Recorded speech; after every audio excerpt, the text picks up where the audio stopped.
Hello ପିଲାମାନେ, କେମିତି ଅଛ? ଆଶା କରୁଛି ତମେ ସବୁ ଭଲରେ ଥିବ ଆଉ ପଢ଼ାପଢ଼ି ଠିକ୍ ଠାକ୍ ଚାଲିଥିବ।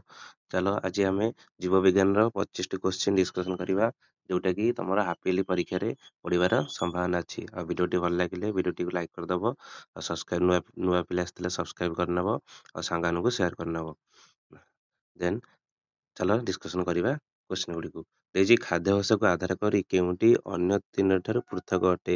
ତ ଆଙ୍କ ଭିତରୁ କୋଉଟା ଖାଦ୍ୟାଭ୍ୟାସକୁ ଆଧାର କରି ଅଲଗା ଅଟେ? ଦେଇଛି ସର୍ବହାରୀ, ଶାକାହାରୀ, ମାଂସାହାରୀ ଆଉ ସହଜୀବୀ। ତ ଆଙ୍କ ଭିତରେ ଅଲଗା କଣ ହବ? ନା ସହଜୀବୀଟାର ଅଲଗା ହବ। ଦେନ୍ ନେକ୍ସଟ କ୍ୱେଶ୍ଚିନ୍ ଚାଲ। ନେକ୍ସଟ କ୍ୱେଶ୍ଚିନ୍ କଣ ଦେଇଛି?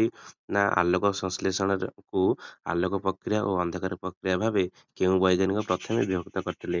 ତ ଆଲୋକ ସଂଶ୍ଳେଷଣକୁ ଆଲୋକ ପ୍ରକ୍ରିୟା ଓ ଅନ୍ଧକାର ପ୍ରକ୍ରିୟାକୁ କେଉଁ ବୈଜ୍ଞାନିକ ବିଭକ୍ତ କରିଥିଲେ? ଆର ଆନ୍ସରଟି ହବ କଣ?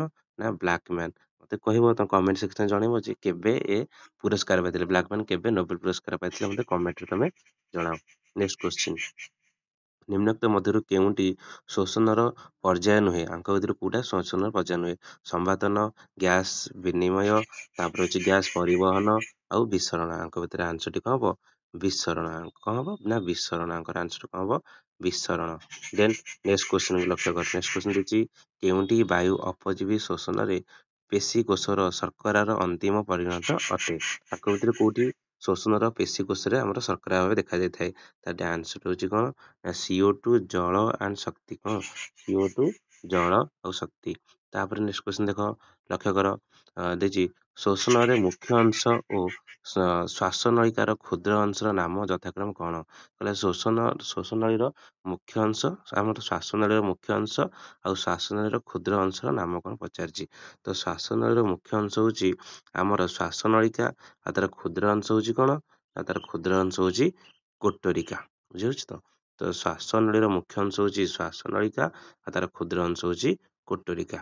ଦେନ୍ ନେକ୍ସଟ କ୍ୱେଶ୍ଚିନ୍, ନିମ୍ନୋକ୍ତ କେଉଁଟି ସହଜୀବୀ ପୋଷଣର ଉଦାହରଣ ନୁହେଁ? ଆଙ୍କ ଭିତରୁ କେଉଁଟି ସହଜୀବୀ ପୋଷଣର ଉଦାହରଣ ନୁହେଁ? ଦେଖ, ଆମ ଅନ୍ତନଳୀରେ ବାସ କରୁଥିବା ଏସେରିଚିଆ କୋଲି ସହଜୀବୀର ଉଦାହରଣ। ଯବକ୍ଷାରଜାନ ବିଭାଜନ କରୁଥିବା ଅଂଶଗ୍ରହଣ କରୁଥିବା ବ୍ୟାକ୍ଟେରିଆ ବି ହବ। ତାପରେ ଲାଇକେନରେ ଶୈବାଳ ଓ କବକର ସହାବସ୍ଥାନ, ଇଏ ବି ମଧ୍ୟ ହବ। କିନ୍ତୁ ଦେଇଛି ଦେଖ, ଅପସନ ଏରେ ଦେଇଛି ମଣିଷ ମୁଣ୍ଡରେ ପଡିଥିବା ଉଙ୍କୁଣି। ମଣିଷ ମୁଣ୍ଡରେ ପଡିଥିବା ଉଙ୍କୁଣି ଏଇଟା ଆମର ସହଜୀବୀରେ ଯିବନି, ଏଇଟା ଆମର ପରଜୀବୀରେ ଯିବ। ତେଣୁକରି ଆନ୍ସର କଣ ହବ? ଆନ୍ସରଟି ହବ ଆମର ମଣିଷ ମୁଣ୍ଡରେ ଥିବା ଉଙ୍କୁଣି। ଦେନ୍ ନେକ୍ସଟ କ୍ୱେଶ୍ଚିନ୍, ଲକ୍ଷ୍ୟ କର କଣ ଦେଇଛି? ଖାଦ୍ୟାଭ୍ୟାସକୁ ଆଧାର କରି ନିମ୍ନଲିଖିତ କେଉଁଟି ପ୍ରାଣୀର ସଠିକ ପ୍ରକାରଭେଦ ଅଟେ? ଆଙ୍କ ଭିତରୁ କୋଉଟା ସଠିକ ପ୍ରକାରଭେଦ? ଦେଖ, ଆର ଆନ୍ସରଟି ହବ ଶାକାହାରୀ, ମାଂସାହାରୀ ଆଉ ସର୍ବହାରୀ। ବୁଝିଲା? ନେକ୍ସଟ କ୍ୱେଶ୍ଚିନ୍, କେଉଁଟି ପରଭୋଜୀ ପୋଷଣର ପ୍ରକାରଭେଦ ନୁହେଁ? ଆଙ୍କ ଭିତରୁ କୁହ ଯେ କେଉଁଟି ପରଭୋଜୀ ପୋଷଣର ପ୍ରକାରଭେଦ ନୁହେଁ? ଗୋଟେ ଦେଇଛି କଣ? ପ୍ରାଣୀ ସମ ପୋଷଣ, ମୃତଭୋଜୀ ପୋଷଣ, ପରଜୀବୀ ପୋଷଣ, ସ୍ୱଭୋଜୀ ପୋଷଣ। ତ ଆଙ୍କ ଭିତରେ କିଏ ହବ? ନା କେଉଁଠି କଣ କହିଛି? ପରଭୋଜୀ ପୋଷଣର ପ୍ରକାରଭେଦ ନୁହେଁ। ତ ଏଇ ଆନ୍ସରଟିକୁ ଆପଣ ମାନେ ପିଲାମାନେ ସବୁ କମେଣ୍ଟରେ ମତେ ସବୁ ଆର ଆନ୍ସରଟା ଦିଅ। ଏଇର ଆନ୍ସର କଣ ହବ? ଏଇଟା ତମକୁ କ୍ୱେଶ୍ଚିନ୍ ଆନ୍ସର ଛାଡୁଛି, ମତେ କୁହ ଏଇଟାରେ କଣ ହବ। ଦେନ୍ ତାପରେ କ୍ୱେଶ୍ଚିନ୍ ଦେଖ, ଲକ୍ଷ୍ୟ କର। ନିମ୍ନତ କେଉଁଟି ଖାଦ୍ୟ ପ୍ରକାରଭେଦର ଅନ୍ତର୍ଭୁକ୍ତ ଅଟେ? ଆଙ୍କ ଭିତରୁ କୋଉଟା ଖାଦ୍ୟର ପ୍ରକାରଭେଦ? ତାହେଲେ କହିଲେ ଦେଖି। ଦେଖ, ଦେଇଛି ଗୋଟେ ଶ୍ଵେତସାର, ପୁଷ୍ଟିସାର, ସ୍ନେହସାର, ଧାତୁସାର, ଜୀବସାର ଆଉ ଜଳ। ଏଇଟା ହିଁ ଆମର ଆନ୍ସର ହବ। ସେ ଗୋଟେ ଅପସନ ବି ରେ ଦେଇଛି ପିତ୍ତ। ପିତ୍ତ ତ ଆମର ଯାଉନି। ଅପସନ ସି ରେ ଦେଇଛି ହରମୋନ, ଏଇଟା ବି ତ ଆମର ଯାଉନି। ଆଉ ଗୋଟେ ଦେଇଛି କଣ? ନା ହଉଛି ଏମିନୋ ଅମ୍ଳ, ଇଏ ବି ତ ଆମର ଯାଉନି। ତାହେଲେ କଣ ହବ? ନା ଆନ୍ସରଟି ହବ ଶ୍ଵେତସାର, ପୁଷ୍ଟିସାର, ସ୍ନେହସାର, ଧାତୁସାର, ଜୀବସାର ଆଉ ଜଳ। ବୁଝିଲା ତ? ଦେନ୍ ଚାଲ ନେକ୍ସଟ କ୍ୱେଶ୍ଚିନ୍ ଆଲୋଚନା କରିବା। ନେକ୍ସଟ କ୍ୱେଶ୍ଚିନ୍ କଣ ଦେଇଛି? ନା କେଉଁଟି ପରଭୋଜୀ ପୋଷଣର ପ୍ରକାରଭେଦ ନୁହେଁ?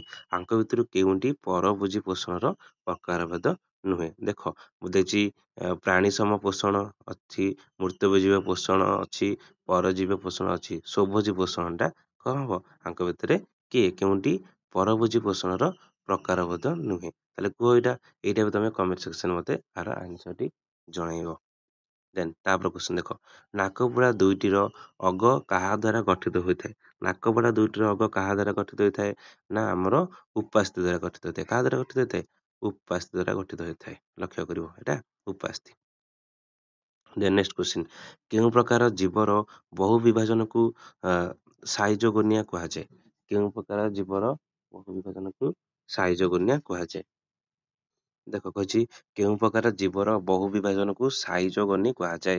ତା ଆର ଆନ୍ସର ହବ ପ୍ଲାସ୍ମୋଡିୟମ। ତ ପ୍ଲାସ୍ମୋଡିୟମ କଣ ନା ଆମର ଯୋଉ ମ୍ୟାଲେରିଆ ଯୋଉ ଯିଏ କରୁଛି ସେ ହଉଛି ତାର ହଉଛି ତା ନାଁ ହଉଛି ପ୍ଲାସ୍ମୋଡିୟମ ହେଲା ପ୍ଲାସ୍ମୋଡିୟମ। ତ ତାର ବହୁ ବିଭାଜନ କଣ କହନ୍ତି ସାଇ ଯୋଗନି କୁହାଯାଏ। ତାପରେ କ୍ୱେଶ୍ଚିନ କଣ ଦେଇଛି ଉଦ୍ଭିଦର ଜାଇଲେମ ଟିସ୍ୟୁରେ ସୃଷ୍ଟି ହେଉଥିବା ଆକର୍ଷଣ ବଳକୁ କେଉଁ ନାମରେ ନାମିତ କରାଯାଇଛି। ଯୋଉ ଉଦ୍ଭିଦରେ ଆମର ଜାଇଲେମ ଗୋଟେ ଅଛି ଫ୍ଲୋଏମ ଅଛି। ଜାଇଲେମ କଣ ନା ଯୋଉ ଯାହା ମାଧ୍ୟମରେ ଜଳଟା ଆମର ଗୋଟେ ଜାଗାରୁ ଅନ୍ୟ ଜାଗାକୁ ସ୍ଥାନାନ୍ତରିତ ହେଉଛି। ଫ୍ଲୋଏମ କଣ ଯାହା ମାଧ୍ୟମରେ ଆମର ଖାଦ୍ୟଟା ଗୋଟେ ଜାଗାରୁ ଆଉ ଗୋଟେ ଜାଗାକୁ ସ୍ଥାନାନ୍ତରିତ ହୋଇଥାଏ। ତ କେଉଁ ପ୍ରକାର ସେ କଣ କହିଲା ଉଦ୍ଭିଦର ଜାଇଲେମ ଟିସ୍ୟୁରେ ସୃଷ୍ଟି ହେଉଥିବା ଆକର୍ଷଣ ବଳକୁ କଣ କୁହାଯାଏ କୈଶିକ ଆକର୍ଷଣ କୁହାଯାଏ। କଣ କୁହାଯାଏ ଆର କୈଶିକ ଆକର୍ଷଣ। ନେକ୍ସଟ କ୍ୱେଶ୍ଚିନ ଉଦ୍ଭିଦରେ ଶୋଷଣ ସମ୍ପର୍କିତ କେଉଁ ଉକ୍ତିଟି ଠିକ ଅଟେ। ଯୋଉ ଉଦ୍ଭିଦର ଶୋଷଣ ହେଉଛି ଆଙ୍କର କେଉଁଠି ଠିକ ଅଟେ। ତ ଦେଖ ଏହାର ଆନ୍ସର ହବ ଷ୍ଟୋମାଟା ଖୋଲିବା ଓ ବନ୍ଦ ହବା ଆଲୋକର ତାପମାତ୍ରା ଉପରେ ନିର୍ଭର କରେ। ଷ୍ଟୋମାଟା ଦେଇକି ଆମର ଗ୍ୟାସର ବିନିମୟ ଘଟିଥାଏ ଏଇଟା ମନେ ରଖିବ। ତ ଷ୍ଟୋମାଟା ଖୋଲିବା ଆଉ ବନ୍ଦ ହେବା କାହା ଉପରେ ନିର୍ଭର କରୁଛି ଆଲୋକ ଆଉ ତାପମାତ୍ରା ଉପରେ ନିର୍ଭର କରେ।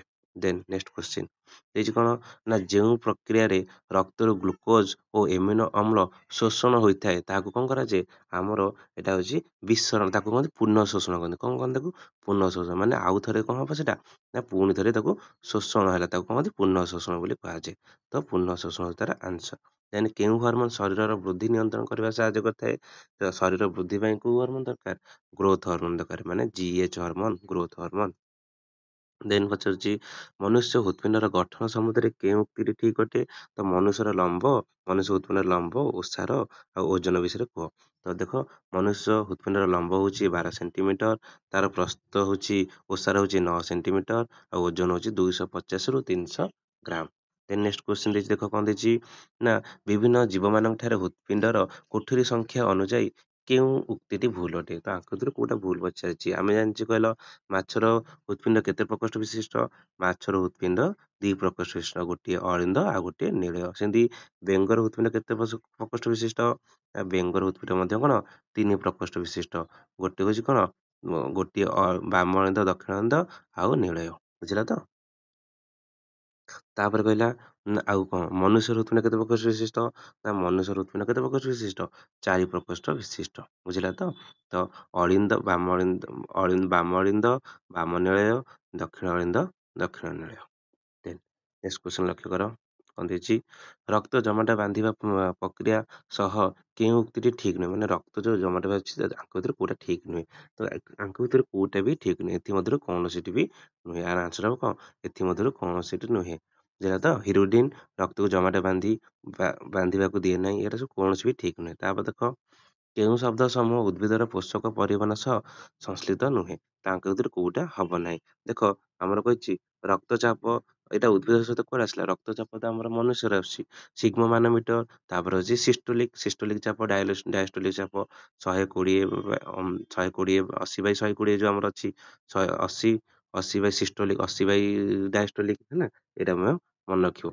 ମତେ କହିବ ଯେ ଏଇଟା 80/120 ନା 120/80 ହେଲା ଏଇଟା ମତେ ତମେ କୁହ କୋଉଟା ଏଥିରୁ ଠିକ ହବ 80/120 ନା 120/80। ଦେନ୍ ତାପରେ ଦେଖ ତାପରେ କଣ ଦେଇଛି ନା ଡିମ୍ବାଣୁ ଜନନର ସୃଷ୍ଟି ଅପତ୍ୟ କୋଷ ଦୁଇଟିରେ କୋଷ ଜୀବକର ପରିମାଣ ବେଶୀ ଓ କମ ଥିଲେ ଉକ୍ତ କୋଷ ଗୁଡିକୁ ଯଥାକ୍ରମେ କଣ କୁହାଯିବ। ଯୋଉ ବେଶୀ ଆଉ କମ ଥିଲେ ତମକୁ କଣ କୁହାହବ ନା ଗୋଟାକୁ କଣ କୁହାହବ ପ୍ରଥମଟାକୁ କୁହାହବ ପୋଲାର ବଡି ଆଉ ଦ୍ୱିତୀୟକୁ କଣ କୁହାହବ ତମର ଦ୍ୱିତୀୟକ କୋଷ। ଦେଖିବ ଏଇଟା ପ୍ରଥମଟା କଣ କହନ୍ତି ପୋଲାର ବଡି କହନ୍ତି ଆଉ ଦ୍ୱିତୀୟକ କୋଷ ବୋଲି କୁହାଯାଏ ହେଲା। ଦେନ୍ ନେକ୍ସଟ କ୍ୱେଶ୍ଚନ ଦେଖ ମାଇଟୋସିସ୍ କେଉଁ ପ୍ରକାର ଜୀବକୋଷରେ ହୋଇଥାଏ। ମାଇଟୋସିସ୍ ଟା ଆମର କେଉଁ ପ୍ରକାର ଜୀବକୋଷରେ ହୋଇଥାଏ। ଦେଖ ମାଇଟୋସିସ୍ ଟା କାୟିକ କୋଷରେ ହେଇଥାଏ ଆଦି ଜାୟକ କୋଷରେ ହେଇଥାଏ ମାତୃକୋଷରେ ମଧ୍ୟ ହେଇଥାଏ। ତାହେଲେ ଉପରୋକ୍ତ ସମସ୍ତ ତାର ହବ ଆନ୍ସର। ନେକ୍ସଟ କ୍ୱେଶ୍ଚନ ଦେଖ କେଉଁ ଉଦ୍ଭିଦ ଉଭୟ ଚଳ ଓ ଅଚଳ ରେଣୁ ସୃଷ୍ଟି କରିପାରେ। କେଉଁ ଉଦ୍ଭିଦ ଉଭୟ ଚଳ ଅଚଳ ରେଣୁ କରିପାରେ ନା ପାଇଥିଲିୟମ ଟା କଣ କରିପାରେ ଚଳ ରେଣୁ ଆଉ ଅଚଳ ରେଣୁ ସୃଷ୍ଟି କରିପାରେ। ଦେଖିବ ମତେ କହିବ ଯେ ଚଳ ରେଣୁ କିଏ କରିପାରେ ଚଳ ରେଣୁ କିଏ କରୁଛି ମତେ କହିବ ଚଳ ରେଣୁ ଟା ଆମର କିଏ କିଏ କରୁଛି ତାର ନାଁ ଲେଖିବ। ଦେନ୍ ଅଚଳ ରେଣୁ କିଏ କିଏ କରୁଛି ହେଲା ଅଚଳ ରେଣୁ ହେଲା ଅଚଳ ରେଣୁ କିଏ କିଏ କରୁଛି ତା ନାଁ ମଧ୍ୟ ଲେଖିକି ମତେ କମେଣ୍ଟ ବକ୍ସରେ ଛାଡ଼ିବ। ଦେନ୍ ନେକ୍ସଟ କ୍ୱେଶ୍ଚନ ଦେଖ କେଉଁପରି ହେଲା ସପୁଷ୍ପକ ଉଦ୍ଭିଦରେ ଅନ୍ୱେଷଣ ଜନନ ସମ୍ଭବପର ହୋଇଥାଏ ନା? ଆମର ଏଇଟାର ଆନ୍ସର ଅଛି ଦେଖିବ ପିଜୁଳି, ଅଙ୍ଗୁର, କଦଳୀ। ତାର ଆନ୍ସର କଣ ହବ ନା ପିଜୁଳି, ଅଙ୍ଗୁର ଆଉ କଦଳୀ। ଦେନ୍ ଲାଷ୍ଟ କ୍ୱେଶ୍ଚନ ଦେଖ, ଲାଷ୍ଟ କ୍ୱେଶ୍ଚନ ଦେଇଛି କୋଷ ଜୀବକର ବିଭାଜନରେ କେଉଁଠି ହୁଏ ନାହିଁ, ମାନେ କୋଷ ଜୀବକର ଯୋଉ ବିଭାଜନ କେଉଁଠି ହୁଏ ନାହିଁ।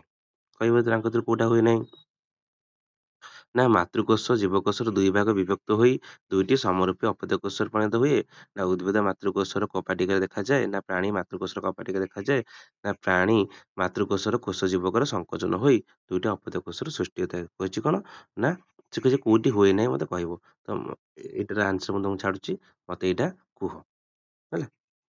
ଆର ଆନ୍ସର ମତେ କହିବ। ତ ଭିଡ଼ିଓଟି ଯଦି ଭଲ ଲାଗିଥିବ ତୁମେମାନେ ଭିଡ଼ିଓଟିକୁ ସବସ୍କ୍ରାଇବ କରିଦେବ, ଲାଇକ୍ କରିଦେବ ଆଉ ରହୁଛି। ଜୟ ଜଗନ୍ନାଥ।